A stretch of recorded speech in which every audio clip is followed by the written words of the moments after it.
Welcome back to a special holiday edition of Power and Politics. Over the past decade, the federal government has tightened mortgage rules multiple times to try and cool the housing market. One group, though, now is saying it's time to loosen things up. According to the Ontario Real Estate Association, it's become too difficult for millennials to buy their first home. So the organization has written a letter to the feds asking for three specific changes. First, to restore the 30-year amortization period for those who are insured, to make the stress test more flexible and reasonable, and to eliminate the required stress test for borrowers just looking to switch lenders.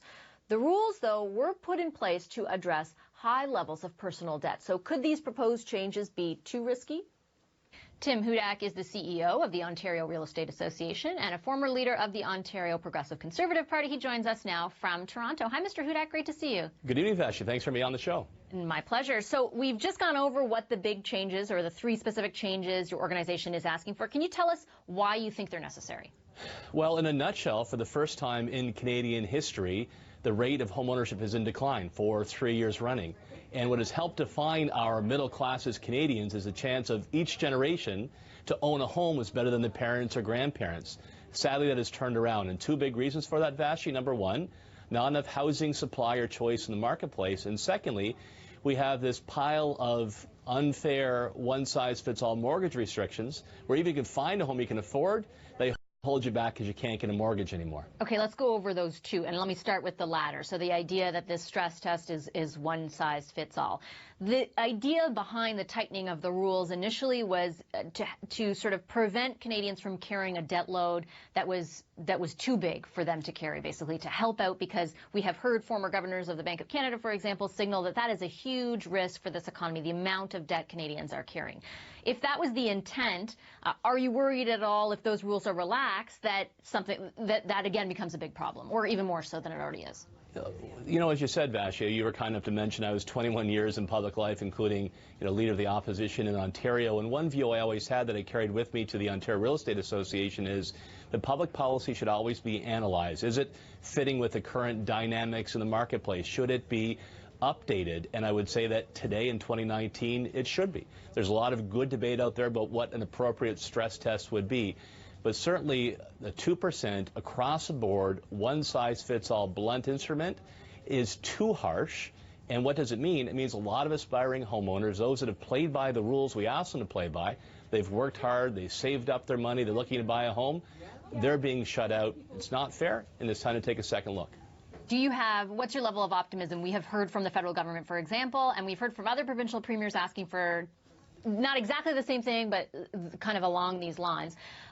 We have heard the federal government say that they're watching, they're looking at the data, they're considering it. Have you had conversations with anyone in the federal government? What's your level of optimism that this might become an election issue for you? More than it was 6 months ago, and I think you nailed it right there. Look, we're less than 100 days out until the next federal election. This is a chance for all four political parties to take a close look at what is holding back home ownership. And you've talked about this on your show quite a bit. The sweet spot to winning that next election will be the Greater Toronto-Hamilton area here in Ontario and the lower mainland of British Columbia.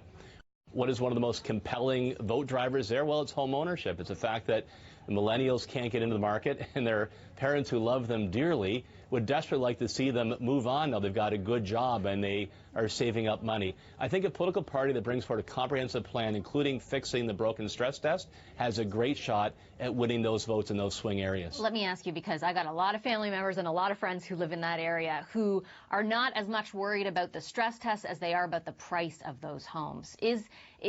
Does whatever approach any federal government, any party which forms the federal government take, does it have to look at that and what is driving, like a wholesome look at what is driving those prices up? That's an excellent point. The big drivers right now, I mentioned housing supply. So what can we do to put more homes in the marketplace, more choice, particularly for the areas for first-time home buyers? They're hardest hit by these policies. And then what I call move-up buyers. Maybe a family that just had kids are looking for more space, an extra bedroom in the home. They're hardest hit. A lot of that's at the provincial level, but the federal government can help by putting, for example, some federal lands that are underutilized into the marketplace for affordable housing options. The other big one I'll throw on the table from an Ontario perspective, there's a land transfer tax that takes a major bite out of your wallet, particularly in Toronto when you try to buy a home. We could do a lot in that area as well. Is supply really the full culprit here? I had read recently that Toronto is building more units or as many as anywhere in North America. Is it really just supply that's driving up these prices? Because we've also had discussions on this show, for example, about money laundering. And I'm not attributing any one single thing, but is it sort of more multidimensional than just about supply? Yeah, put supply number one on the list. There's no doubt. We've got a lot of catching up to do. In 2016, by way of example, we built half as many homes as we did in 2006, a decade earlier, with more demand. So fix that. Number two, once you actually find a home you can afford, the problem is that you're handcuffed by these, one-size-fits-all, rather harsh mortgage restrictions. So let's take a good hard look, and you're kind enough to list our three options there. And third, I'm glad you mentioned the money laundering. That is a serious problem. Dirty money that comes into our provinces, that buys up real estate that law-abiding Ontarians don't get a shot at. We could do a lot in that respect at a national or provincial level to have what they call a beneficial owner registry, to put aside this anonymity of hidden ownership, to say who's really owning this property, and then to weed out the dirty money that's snapping up real estate. We've seen an inquiry launch in BC. Would you like to see something more formal take place federally? Do you think the feds have to lead on this?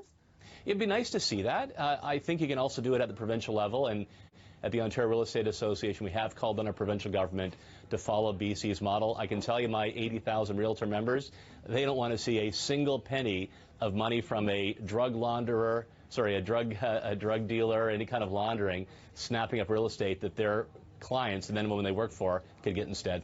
I have to challenge you there, because there is a perception out there that the people that you represent just want to sell the house. I'm not saying it's true at all, but what do you say to the idea that they're just hoping to make the sale and they've enabled some of this on their part?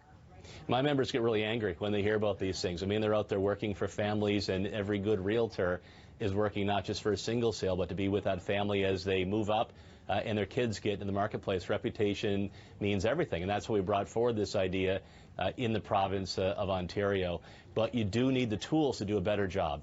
When people can hide behind the anonymity of numbered companies, by way of example, when that's not visible to law enforcement here in Canada or where the crime originally came from and where the money comes from, you can't fix a deal. You really need those tools, and I do hope we'll see more people following what the BC government has begun. You mentioned the province. Before I let you go, I do have to ask you, as a former leader of the PC party, I know you're not here in a political capacity, but we cover the current government quite a bit on this show, and I'm wondering what you think, especially of the last few months and the way in which that provincial budget has been implemented. As someone who made a lot of proposals that had to do, for example, with the public service, I'm sure you're sitting back as an observer, like the rest of us. What are you thinking?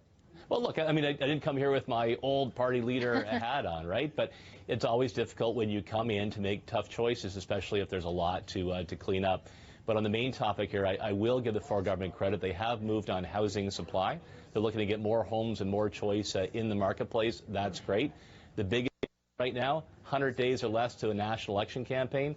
So what can we do to help people who are playing by the rules, who are saving their money, get into a home? Because right now, if you're rich or you get a big, loan from the bank of mom and dad, you're okay.